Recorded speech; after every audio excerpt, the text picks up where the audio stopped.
የሆነ አካል ጋር ስትሄድ እየተመሳሰልክ ሌላው ጋር ስትሄድ ሌላ እየመሰልክ ላ የአቋም ሰው እንድትሆን ያደርግሃል። ሐቅን ከያዝክ በሐቅ ትጸናለህ። የሆነ ነገር ሲመጣ ወደዛ የሆነ ነገር ሲመጣ ወደዛ ፍጹም ይሄ ኢማን ባህሪ አይደለም።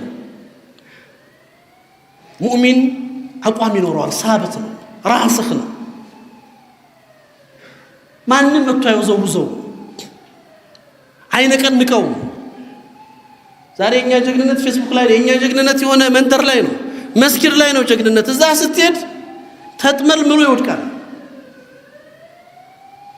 አጂብ ነው ወላሂ፣ ከባድ ነው እኮ ይሄ ጁርአ፣ ይሄ ድፍረት፣ ሰውን ለማውጣት፣ ሰውን ለመስደብ፣ ሰውን ለማክፈር፣ የዚህ አይነት ድፍረት ኩፍ ካፍር ፊት ቆሞ ግን አንድ ሐቅን ይዞ ለመቆም መርበድበድና ባህሪያ ሴታ ሴት መሆን ይታያል።